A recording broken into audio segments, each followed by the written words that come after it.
بسم اللہ الرحمن الرحیم۔ السلام علیکم ورحمۃ اللہ وبرکاتہ۔ محترم سامعین، اللہ تبارک و تعالی نے اپنی نبی مصطفیٰ جناب محمد عربی صلی اللہ علیہ وسلم کو بے شمار خصوصیات سے نوازا ہے جن کا ذکر کرنا ہمارے بس کی بات نہیں ہے، لیکن اللہ تبارک و تعالیٰ کی توفیق سے آج ہم آپ کے سامنے نبی کریم صلی اللہ علیہ وسلم کی تمام خصوصیات میں سے صرف 10 خصوصیات ذکر کریں گے۔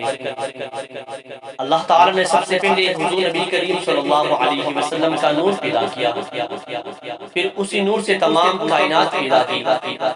اگر حضور نہ ہوتے تو کچھ نہ ہوتا، اور حضور نہ ہو تو کچھ نہ ہو۔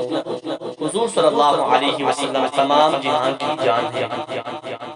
اللہ تبارک و تعالیٰ نے تمام نبیوں کی روحوں سے عہد لیا کہ اگر وہ حضور کے زمانے کو پائے تو آپ صلی اللہ علیہ وسلم پر ایمان لائے اور آپ کی مدد کرے۔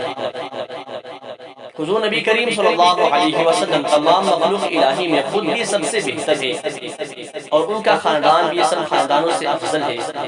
ان جیسا دوسرا نہ کوئی ہوا نہ ہوگا۔ حضور انور صلی اللہ علیہ وسلم کی ولادت شریف کے وقت اون منہ گر پڑے اور ایسا نور پیدا کہ آپ کی والدہ ماجدہ نے ملک شام کے محل دیکھ لیے۔ حضور نبی کریم صلی اللہ علیہ وسلم کا سایہ نہ تھا، کیونکہ آپ نور ہی نور تھے اور نور کا سایہ نہیں ہوتا۔ گرمی کے وقت اکثر بادل آپ صلی اللہ علیہ وسلم پر سایہ کرتا تھا اور درخت کا سایہ آپ کی طرف آ جاتا تھا، حالانکہ ابھی لوگوں کو آپ کا نبی ہونا معلوم نہ ہوا تھا۔ آپ کے جسم اور پسینے میں مشک زعفران سے بڑھ کر خوشبو آتی تھی، جس راستے سے آپ گزرتے وہ راستہ مہک جاتا تھا۔ اللہ تعالیٰ نے آپ کو زمین و آسمان کی خزانوں کی کنجیاں عطا فرما دی اور اختیار دیا کہ جسے جو چاہے دے اور جس سے جو چاہے واپس لے۔ ان کے حکم کو کوئی ٹالنے والا نہیں ہے۔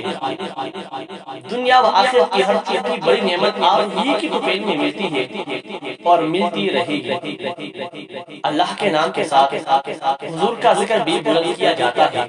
حضور اللہ کے محبوب ہے، غرض حضور کے فضائل بے شمار ہے۔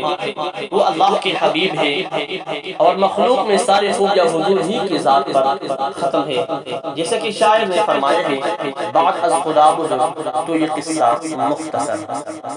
محترم سامعین، آج ہم نے اس ویڈیو میں نبی کریم صلی اللہ علیہ وسلم کی 10 خصوصیات مبارکہ کا ذکر کیا ہے۔